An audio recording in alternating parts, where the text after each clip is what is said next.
Halo semuanya, Assalamualaikum warahmatullahi wabarakatuh. Kembali lagi dengan Ibu Rizkia Alfiani di pembelajaran Bahasa Indonesia. Pada kesempatan kali ini, Ibu akan menjelaskan mengenai teks cerita fantasi. Nah, ini berada dalam bab 2. Nah, sebelum Ibu melanjutkan materi lebih lanjut, silakan kalian perhatikan dengan baik agar kalian dapat mudah memahami materi yang Ibu sampaikan.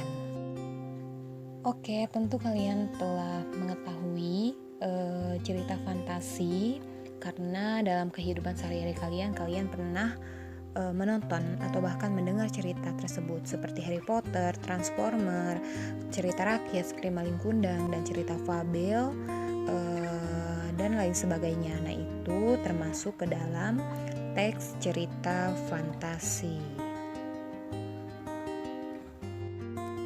Nah, sekarang apa sih pengertian dari cerita fantasi itu? Baik, cerita fantasi merupakan suatu cerita fiksi.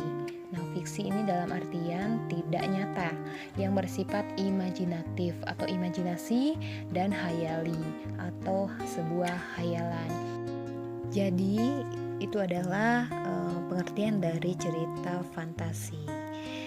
Kemudian selanjutnya, Ibu akan menjelaskan tentang ciri-ciri cerita fantasi. Terdapat 6 ciri-ciri cerita fantasi, diantaranya yang pertama adalah ide cerita yang terbuka. Ide cerita dalam cerita fantasi tidak memiliki batas realita atau tidak memiliki batas kenyataan. Kemudian yang kedua, terdapat keanehan, misterius, dan keajaiban. Jadi cerita fantasi ini yang tidak termasuk ke dalam logika dan pikiran manusia. Kemudian ciri yang ketiga adalah latar, di mana latar yang digunakan dalam cerita fantasi dapat menembus ruang dan waktu. Dalam artian di sini adalah terjadi di suatu tempat atau suatu waktu tertentu, seperti contohnya cerita Guardian of the Galaxy yang memiliki latar ceritanya itu di planet Jupiter. Kemudian ciri yang keempat yaitu tokoh yang unik, di mana dalam cerita fantasi tokoh ceritanya ini memiliki kelebihan tersendiri yang unik, seperti Superman yang memiliki kekuatan super dan lain sebagainya. Selanjutnya, ciri yang kelima adalah fiksi atau hayalan. Karena bersifat fiksi dan merupakan cerita hayalan semata, maka cerita fantasi ini tidak akan bisa dinalar oleh akal pikiran jika dibandingkan dengan kehidupan di dunia nyata. Kemudian yang terakhir ada gaya bahasa. Gaya bahasa yang digunakan dalam cerita ini umumnya tidak harus selalu terikat menggunakan bahasa yang formal, melainkan menggunakan bahasa yang bervariasi. Kemudian kita masuk ke dalam jenis cerita fantasi. Nah, anak-anak, terdapat 2 jenis cerita fantasi, yaitu yang pertama adalah cerita fantasi total dan irisan. Kemudian yang kedua adalah cerita fantasi sezaman dan lintas waktu. Kemudian Ibu akan menjelaskan lebih dalam apa sih cerita fantasi total dan irisan ini. Dalam pengertiannya terbagi lagi menjadi 2. Ada cerita fantasi total. Cerita fantasi total ini berisi fantasi pengarang terhadap objek tertentu, misalnya nama tokoh, nama objek, dan nama tempatnya benar-benar rekaan pengarang. Sedangkan cerita fantasi irisan yaitu mengungkapkan fantasi tetapi masih menggunakan nama-nama dalam kehidupan, menggunakan nama tempat yang ada dalam dunia nyata atau peristiwa yang pernah terjadi pada dunia nyata. Kemudian cerita fantasi sezaman dan lintas waktu terdiri dari latar sezaman, berarti latar yang digunakannya ini hanya satu masa anak-anak, masa kini misalnya, atau masa lampau, atau kalian bisa menggunakan masa yang akan datang.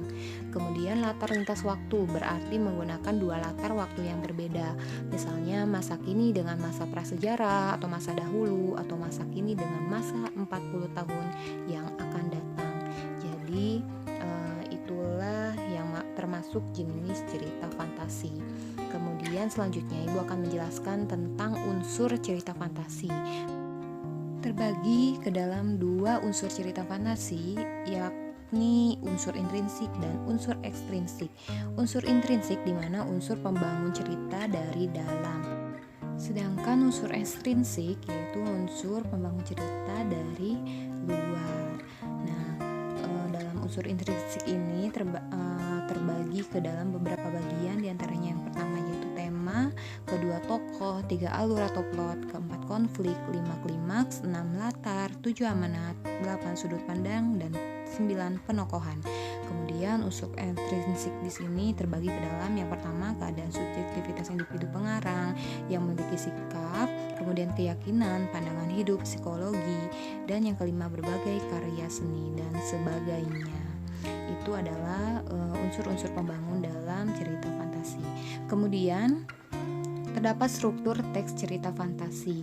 Nah, jika kalian mengetahui cerita fantasi ini sama saja seperti cerita narasi.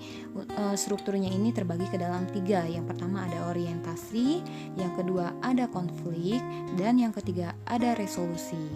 Kemudian apa sih maksud dari struktur tersebut? Nah, akan Ibu jelaskan lebih lanjut. Yang dimaksud dengan orientasi adalah di mana pengenalan cerita seperti nama tokoh, alur, dan tema. Biasanya orientasi terdapat dalam paragraf pertama. Kemudian konflik. Konflik ini di mana awal mulanya terjadinya atau munculnya suatu permasalahan hingga menuju ke puncak permasalahan dalam cerita. Kemudian resolusi, setelah terjadinya masalah tentunya akan ada penyelesaian dari sebuah permasalahan. Baiklah anak-anak, pemaparan materi tentang cerita fantasi telah selesai Ibu jelaskan. Semoga kalian dapat dengan mudah mengerti dan memahami penjelasan dari Ibu. Jika ada yang ingin ditanyakan silakan komentar di bawah ini. Kemudian akhir kata Ibu ucapkan terima kasih. Wassalamualaikum warahmatullahi wabarakatuh.